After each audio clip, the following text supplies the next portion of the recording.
May the God of hope fill you with the joy and peace in believing, so that you will abound in hope by the power of the Holy Spirit. Good day and welcome to the third day of our Christmas Novena Reflection. Today is December 18. The theme of our reflection is the light of obedience.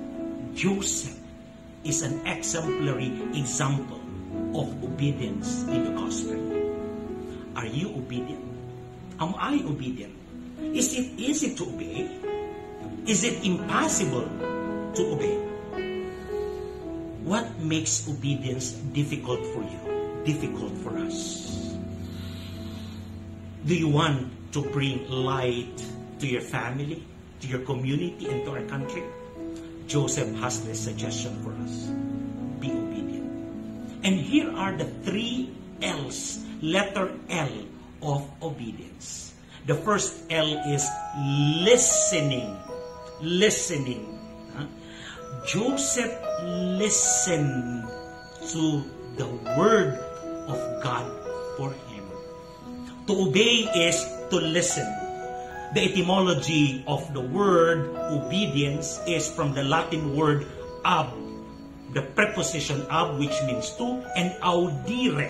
The root word is audire, which means to hear. That's why when you combine this word ab, audire, obedience means to listen. Yes. The first requirement of obedience is listening.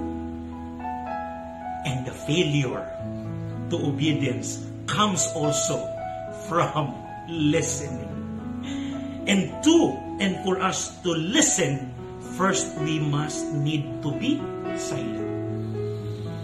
Take note of the words, the composition of the words listen are the same with the word silent. Yes, you can only listen if you know how to be silent. The second letter is letting go. To obey is to let go. And what to let go?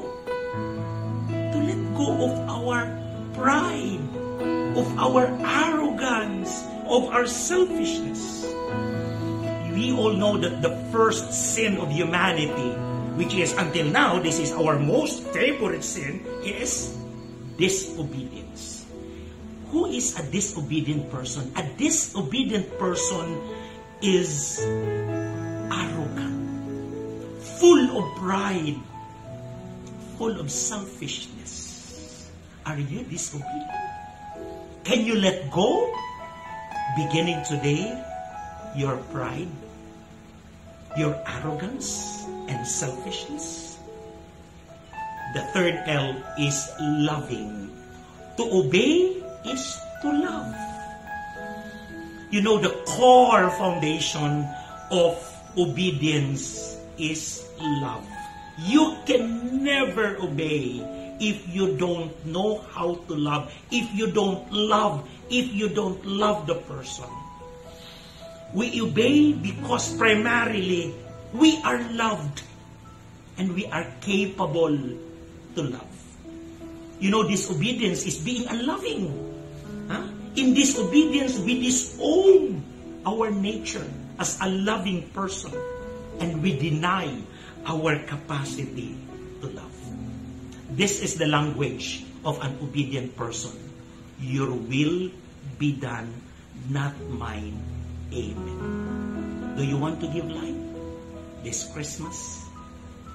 Do you want to share light to your family, to your community, to our country this Christmas? Be obedient. But take note of the elements needed for us to be truly obedient. Listen. Second one, let our pride, our arrogance, our selfishness go. Let them go.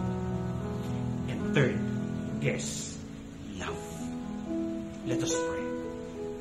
Lord, you have shown us the way of true love, which is obedience. Teach me to obey with love.